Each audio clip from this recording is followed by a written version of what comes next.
রানীমা, দয়া করে এখনই আপনাকে একবার জানবাজারের বাড়িতে যেতে হবে। কেন, কি হয়েছে কি? আসলে রানীমা, আজ ভোরবেলায় হঠাৎ গুরুদেব জানবাজারের বাড়িতে এসেছেন। তিনি নির্দেশ দিয়েছেন আপনাকে এখান থেকে নিয়ে যাওয়ার জন্য। আর রামানন্দ শাস্ত্রী মহাশয় গুরুদেবের সঙ্গে সাক্ষাৎ করেছেন।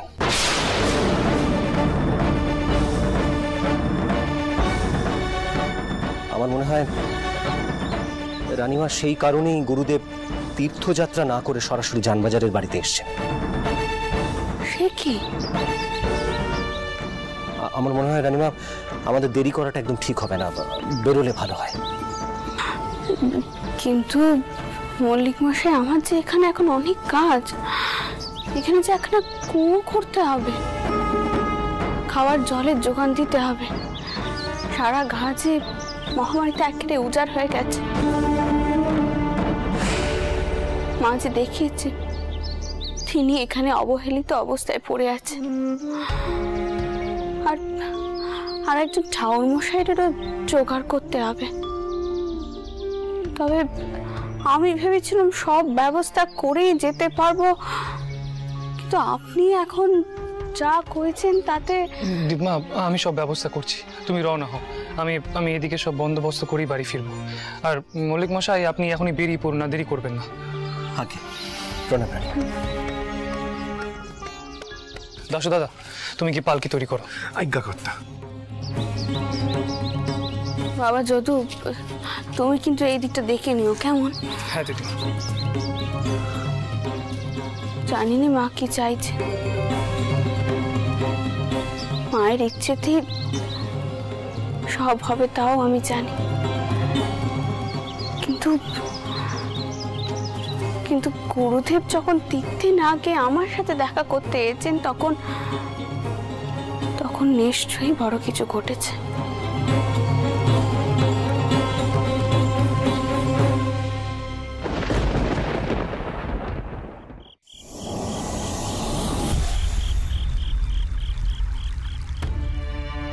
মা, আপনি গুরুদেবকে স্পষ্ট বলুন, তিনি যেন ব্রাহ্মণ সমাজের কথাবার্তা শুনে ভয় না পান।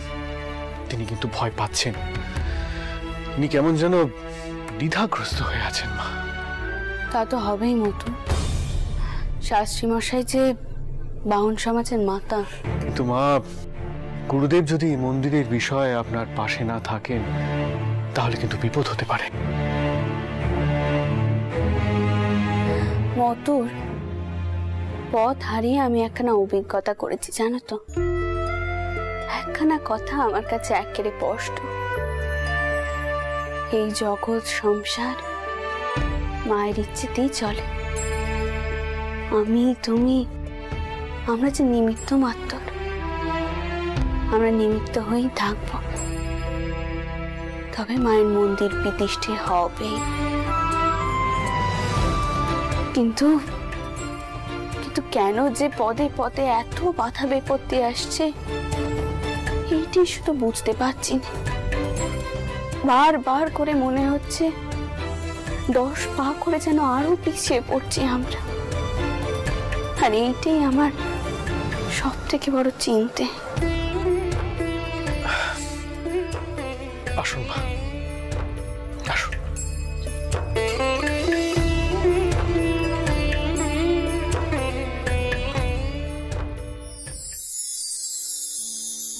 গুরুদেব,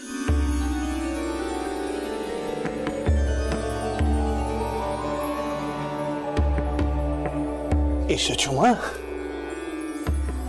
গুরুদেব, টাওয়ারের সম্মুখে তো আপনাকে পায়ে হাত দিয়ে প্রণাম করতে পারছি না, তাই আমার প্রণাম আপনি গ্রহণ করবেন। হয়েছে মা, আমি তোমাকে এমনি আশীর্বাদ করছি। তোমার সকল উদ্দেশ্য সফল হোক। বসো মা। মথুর, তুমিও বসো।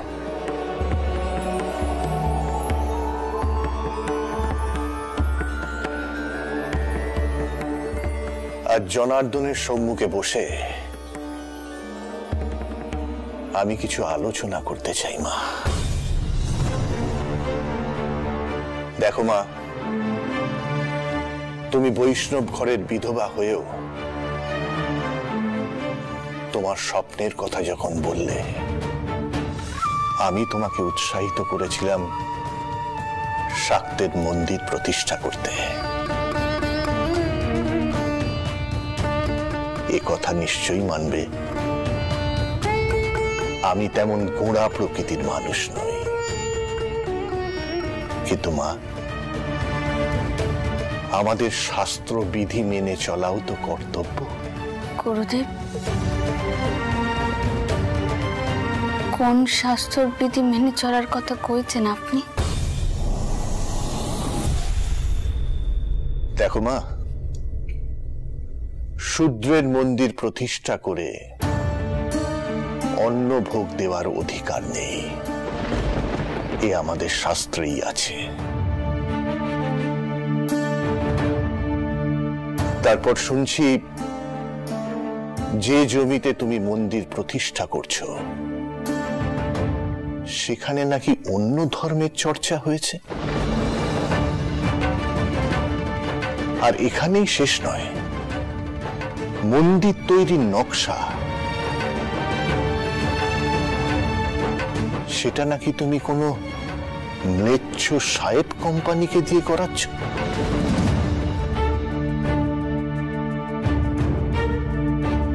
এসব কি মা? এত ধরনের অনাচার ঘটলে ব্রাহ্মণ সমাজ তো ক্ষুব্ধ হবেই। কিন্তু গুরুদেব, আমি যে শূদ্র তা তো আর আমার দোষ নয়।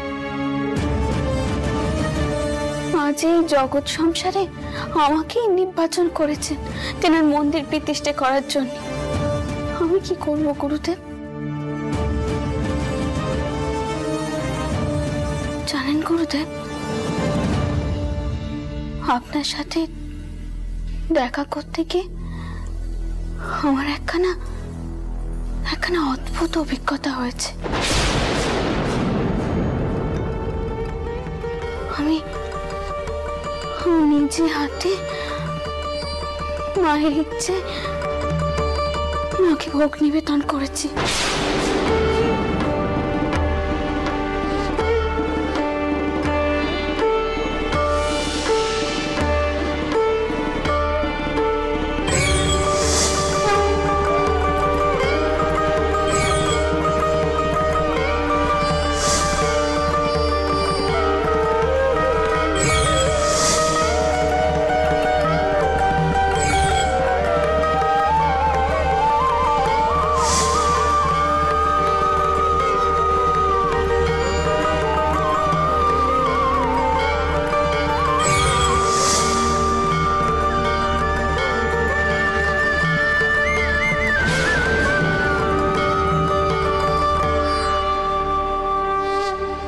গুরুদেব, আমি আপনাকে বলছি, শাস্ত্রী মশাই আর তার ব্রাহ্মণ সমাজ মেনে নিতে পারছে না যে মা মেয়ে মানুষ হয়ে তাদের মুখোমুখি হচ্ছে।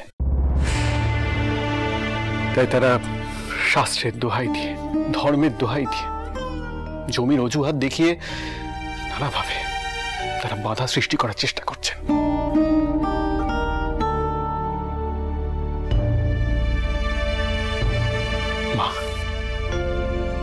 মা, আপনি শ্রী রামকুমার চট্টোপাধ্যায়কে ডেকে পাঠান। উনি গুরুদেবকে বোঝাতে পারবেন ওই জমির মাহাত্ম্য। ঠিকই বলেছ মতো, রামকুমার টাউরি পারবেন ওই জমির কথা গুরুদেবকে বুঝিয়ে কইতে।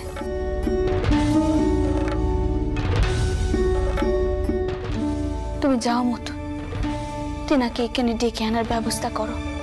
যাও। হ্যাঁ মা, এক্ষুনি যাচ্ছি।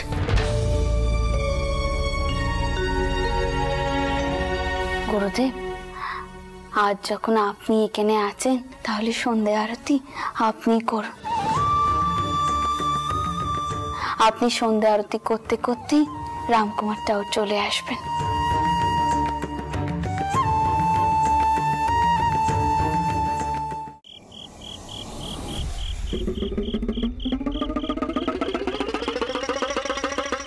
দূর বাপ। গদাই, গদাই, কিরে তুই আবার উঠলি কেন? শুয়ে পড়। শুয়ে পড়, কবিরাজ মশাই বলেছেন না শুয়ে পড়, শুয়ে পড়। দাদা, দাদা গো, দাদা কেন এমন করে পাহারা দিচ্ছ বলো দেখি? আজ টোলও করলে না তুমি। কি কি হয়েছে কি আমার? কি হয়েছে? কি হয়েছে সে তো তুই বলবি। অমন অমন বেহুশ হয়ে পড়ে গেলি পালাকানের আসরে, আবার শুধোচ্ছিস কি হয়েছে? ও দাদা, দাদা গো, দাদা তোমারে তো কতবার কইলুম, আমার গায়ে কাঁটা দিচ্ছিল গো। মনে হচ্ছিল যেন সত্যি সত্যি দেবী নাচছে, আর তার সম্মুখে স্বয়ং মহেশ্বর এসে দাঁড়িয়েছে।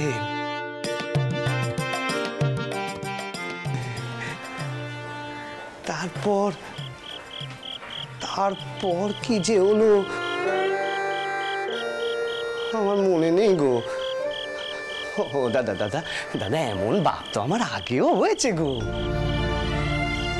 গদাই, এ কোনো ভাব নয় রে গদাই, এ কোনো ভাব নয়, এ তোর কোনো কঠিন ব্যায়াম হয়েছে যা ধরা যাচ্ছে না। গদাই, গদাই তুই আয় আয় আয় আয়, শুয়ে পড়, শুয়ে পড়। বিছানা ছেড়ে একদম উঠবি না, তাহলে কিন্তু খুব খারাপ হবে বলে দিলাম। চাটুর্য ঠাকুর, চাটুর্য ঠাকুর, আমাকে আপনি ক্ষমা করে দেবেন, আমি একেবারেই ভেতরে চলে এলাম। মল্লিক মশাই, আপনি এরকম অসময়ে? আচ্ছা, গদাইয়ের শরীর এখন কিরকম আছে? আমি দিব্য আছি গো, দিব্য আছি মল্লিক মশাই। কেবল দাদাই সে কথা মানতে চাইছে নে। আমার ব্যায়ামও খুঁজে বেড়াচ্ছে। আরে বাপু, আমার কোনো ব্যায়ামই হয়নি তো তার চিকিৎসাটা কি হবে শুনি? গদাই, তুই একটু মুখটা বন্ধ রাখবি? মল্লিক মশাই আসুন, আসুন বসুন। ঠাকুর, ঠাকুর আপনি দয়া করে এরকম ব্যস্ত হবেন না, আমার বসার জো নেই। আসলে এখনই একটিবার আপনাকে নিয়ে আমায় জানবাজারের বাড়িতে যেতে হবে। আসলে রানীমার গুরুদেব এসেছেন কাশী থেকে, উনি একটিবার আপনার সঙ্গে সাক্ষাৎ করতে চান। আমার সঙ্গে? কেন? সেটা তো জানি না। এদিকে গদাইয়ের শরীরেরও এরকম অবস্থা।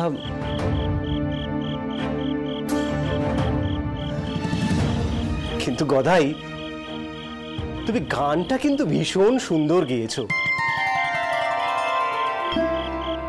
যেন সাক্ষাৎ শিবশম্ভু আমার চোখের সামনে দাঁড়িয়ে রয়েছে।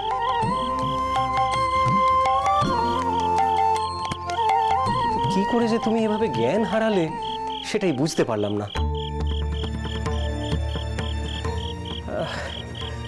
ঠাকুর, আমি বরং একটা কাজ করি, আমি রানীমাকে গিয়ে বলি যে আপনি আসতে পারবেন না, ওর এইরকম শরীরের। কেন কেন কেন দাদা যেতে পারবে না কেন? ও দাদা, দাদা গো, রানীমা নিশ্চয়ই কোনো বিপদে পড়েছেন, তাই তো তোমাকে ডেকে পাঠিয়েছেন। দা তুমি যাও দাদা, যাও যাও। আচ্ছা আচ্ছা দাদা, দাদা আমি কথা দিলুম, আমি ঘরের বাইরে বেরোবো না। আচ্ছা, আমি এই বিছানা ছেড়ে উঠবো নি। গদাই, কথা দিলি কিন্তু মনে থাকে যেন, কোথাও বেরোবি না, তাহলে আমি একবার গিয়ে ঘুরে আসবো। কথা দিলি কিন্তু গদাই। কথা দিলুম দাদা, দিলুম কথা।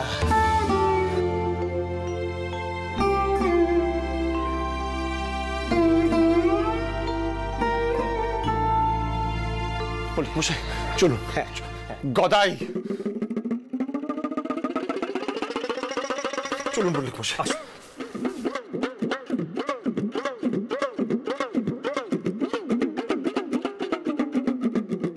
দূর বাপু,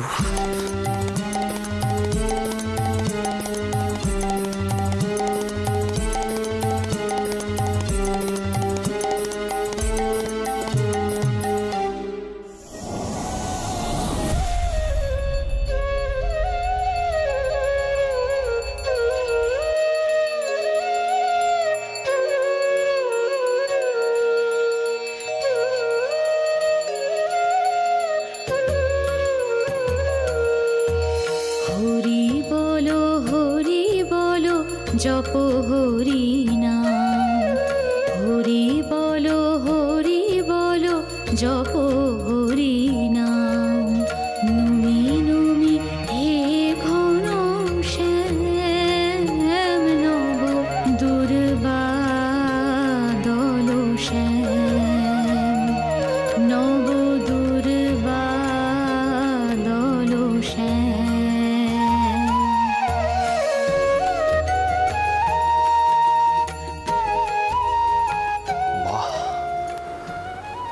বাহ,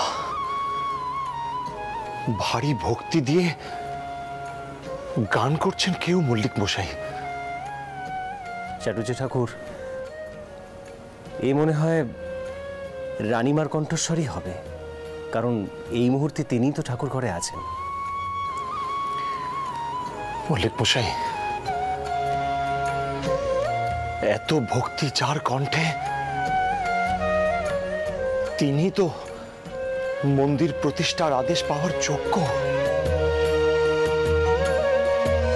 চিন্তামণি মোহ চিন্তা হর, সব দুঃখ জ্বালা তুমি পাশর, তোমার চরণে দিও গো মতি, আর কিছু নেই মনস্কামনা, দুর্বাদল নুমি নুমি হে ঘন শ্যাম, দুর্বাদল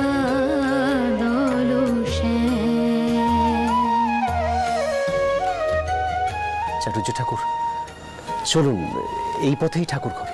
আসুন। হ্যাঁ, চলুন। মল্লিক মশাই, ঠাকুর ঘরে তো আমি আগেও এসেছি, কিন্তু বুঝতে পারছি না আজ হঠাৎ রানীমার গুরুদেব কি প্রশ্ন করার জন্য আমাকে ডেকে পাঠিয়েছেন।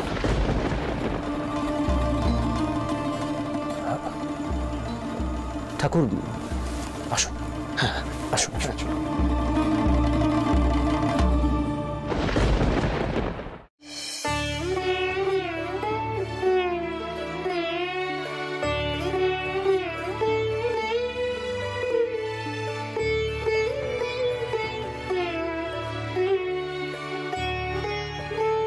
না দৌড়া, এই তাপখানা নিয়ে সকলকে গিয়ে দেয়া যা। আর পদ্ম, এই পেশা সকলের মধ্যে তুমি বিতরণ করে দাও। আচ্ছা মা। মা, গুরুদেবের জলযোগের ব্যবস্থা তোমার ঘরেই করা হয়েছে, আর গুরুদেব আপনার শিষ্যের ঘরেও খাবার পাঠিয়ে দেওয়া হয়েছে। বেশ মা, কাল সূর্যোদয়ের পূর্বেই আমি বেরিয়ে যাব। তীর্থ ভ্রমণ শেষ হলে হয়তো আর একবার আসবো। ততদিনে এদিককার কাজ নিশ্চয়ই এগিয়ে যাবে। গুরুদেব, আপনার এখানে রেতে থাকার ব্যবস্থা আমি করে দিচ্ছি। মা, তাহলে দক্ষিণ কলা ঘরে গুরুদেবের বিছানার ব্যবস্থা করি। হ্যাঁ মা, তাই কর। আর কি দেখো তো মা, রামকুমার টাওয়ারে এসেছেন কিনে। রানীমা, প্রণাম। চাটুজ্জে ঠাকুর এসে পড়েছেন। এই তো পেন নাম টাওয়ার, পেন নাম। তোমরা এখন যাও, আর যা যা করতে বললাম তা গিয়ে করো, যাও।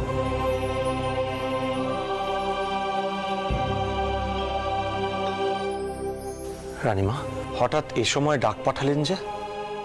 কোনো সমস্যা হয়েছে নাকি?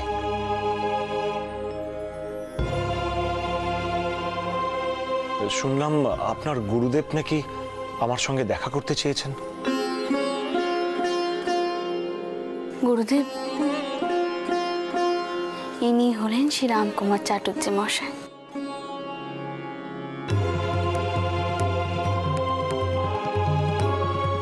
আমি স্বপ্ন দেখার পর ওনার গানে আমার গোড় ভেঙেছিল।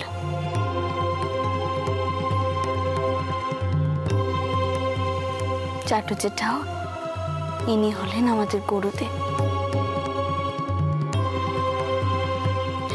শাস্ত্রী মশাই এনাকে গিয়েই কয়েছেন যে ওই জমিতে দোষ আছে, আর সেই কারণেই আপনাকে আজ এখানে ছুটে আসতে হলো। আপনি গুরুদেবকে বুঝিয়ে বলুন না কেন আমি ওই জমিতে মায়ের মন্দির প্রতিষ্ঠা করতে চাইছি। আপনি ওনাকে বুঝিয়ে কইতে পারবেন, আমি ঠিক গুরুদেবকে বুঝিয়ে কইতে পারছি না।